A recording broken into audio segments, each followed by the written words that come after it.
एक अद्भुत और ऐतिहासिक कथा जो देवता और असुरों को एक झूठ कर ले आई। एक ऐसी कथा जिसकी वजह से भगवान विष्णु को 2 बार अवतार लेना पड़ा। एक ऐसी कथा जिसकी वजह से भगवान शिव को नीलकंठ कहा गया। सनातन धर्म की अनगिनत कथाओं में एक कथा है जो सृष्टि के इतिहास में अद्वितीय है। यह है देव और असुरों के मिलकर किए गए एक महान कार्य की, समुद्र मंथन की कथा। अमृत की खोज और उस बलिदान की जिसने पूरे ब्रह्मांड को विनाश से बचा लिया। एक समय ऐसा आया जब देवताओं का तेज और बल क्षीण हो गया। असुरों ने तीनों लोकों पर अधिकार जमा लिया। तब देवगुरु बृहस्पति ने भगवान विष्णु से उपाय पूछा। विष्णु बोले, यदि अमृतत्व चाहिए तो समुद्र मंथन करो, उसमें से अमृत निकलेगा। लेकिन एक शर्त थी, इस मंथन में असुर भी भाग लेंगे। अमृत का बंटवारा मेरी इच्छा अनुसार होगा। और इस प्रकार देव और असुर का असंभव सा समझौता हो गया। मंदराचल पर्वत को मंथन दंड बनाया गया और वासुकी नाग को रस्सी। देव नाग के मुंह की ओर खड़े हुए और असुर उसकी पूंछ की ओर। समुद्र तट पर दोनों दल तैयार खड़े थे। मंथन आरंभ हुआ। जैसे जैसे रस्सी खींचती, वासुकी नाग के मुंह से विषैले धुएं के बादल निकलने लगे। भयानक लहरें उठी, मंदराचल हिलने लगा और धीरे धीरे समुद्र की गहराई में डूबने लगा।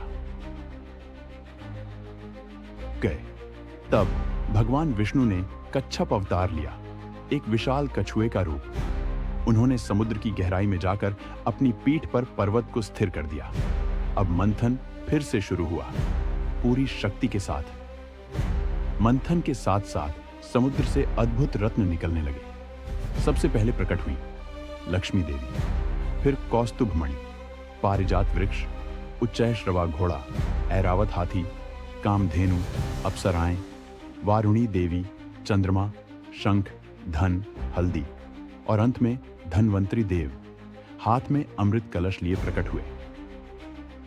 हर रत्न के साथ देव असुर की लालसा बढ़ती जा रही थी। लेकिन एक और चीज समुद्र से बाहर आने वाली थी। अचानक समुद्र से निकला भयानक हलाहल विष।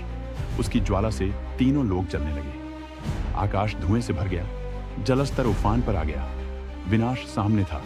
देव और असुर दोनों भय से कांप उठे और सब दौड़े केवल एक के पास, महादेव के पास। महादेव हिमालय पर समाधि में लीन थे। देवताओं ने आकर उन्हें संकट बताया। शिव ने बिना विलंब विष को अपने कंठ में धारण कर लिया। माता पार्वती ने उनका गला थाम लिया ताकि विष उनके शरीर में न फैले। विष की गर्मी से शिव का कंठ नीला पड़ गया और तभी से वे नीलकंठ कहलाए। उनके इस त्याग से तीनों लोग बच गए। मंथन जारी रहा और धन्वंतरी अमृत कलश लेकर प्रकट हुए। असुरों ने तुरंत उसे छीनने की कोशिश की। तभी भगवान विष्णु मोहिनी रूप में आए।